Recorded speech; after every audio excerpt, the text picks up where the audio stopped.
നമസ്കാരം. പലസ്തീനികളെ ക്രൂരമായി പീഡിപ്പിക്കുന്നത് ഇസ്രായേലാണോ അല്ലെന്ന് തെളിയിക്കുന്ന വീഡിയോ പുറത്തുവിട്ടിരിക്കുകയാണ് ഇപ്പോൾ ഇസ്രായേൽ. ഗാസയിൽ ഇസ്രായേൽ ഒരുക്കുന്ന ചോരയെക്കുറിച്ച് വിവരിക്കുന്നവർ അറിയാനാണ് ഈ വീഡിയോ പുറത്തുവിടുന്നത്.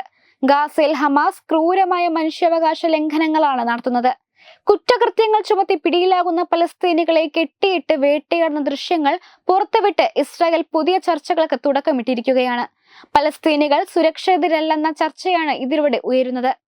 തലകീഴായി ആളുകളെ കെട്ടിത്തൂക്കി മർദ്ദിച്ചാസ്വദിക്കുന്ന ഹമാസുകാരുടെ വീഡിയോയാണ് പുറത്തുവരുന്നത്.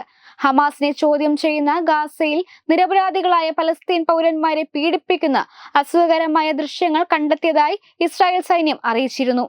ഈ വീഡിയോയാണ് പുറത്തുവിട്ടത്. വേദനാജനകമായ വീഡിയോകളിൽ പുരുഷ തടവുകാർ തലയിൽ ചാക്കുകൾ കെട്ടി തറയിലും മേൽക്കൂരയിലും ചങ്ങലയിട്ട് ബന്ധിച്ച വേദനാജനകമായ അവസ്ഥയിലാണ്. പാദങ്ങളിൽ വടികൊണ്ട് അടിക്കുമ്പോൾ പുരുഷന്മാർ വേദന കൊണ്ട് പുളയുന്നു.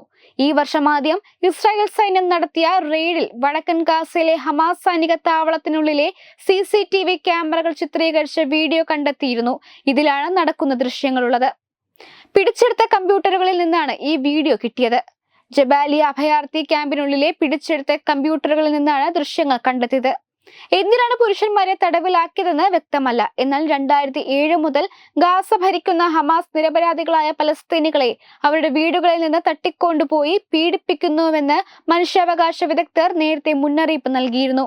ഹമാസിന്റെ പീഡനത്തിന് ഇരയായവരിൽ സ്വവർഗ അനുരാഗികളും ഉൾപ്പെടുന്നു.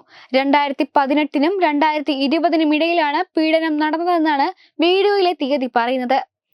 ക്രൂരമായ പീഡനമുറയാണ് ഹമാസ് പുറത്തെടുക്കുന്നത്. അതേസമയം ഗാസയിൽ ഇസ്രായേൽ ആക്രമണം അവസാന ഘട്ടത്തിലാണ്.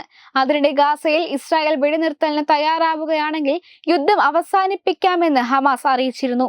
ഇസ്രായേൽ ചാരമേധാവിയുമായി നടത്തിയ ചർച്ചയിലാണ് വെടിനിർത്തൽ കരാർ അവതരിപ്പിക്കുകയാണെങ്കിൽ പോരാട്ടം അവസാനിപ്പിക്കാമെന്ന് ഹമാസ് വ്യക്തമാക്കിയത്.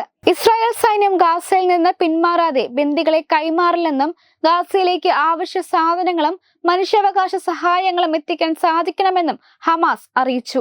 ഇരുവിഭാഗവും ബന്ദികളാക്കിയിട്ടുള്ള ആളുകളെ കൃത്യമായ കരാറിന്റെ പുറത്ത് വിട്ടയക്കണമെന്നും ഹമാസ് മുന്നോട്ട് വെച്ച ആവശ്യങ്ങളിലുണ്ട്. എന്നാൽ ഇതൊന്നും നടക്കുമെന്ന് ഒരു ഉറപ്പുമില്ല.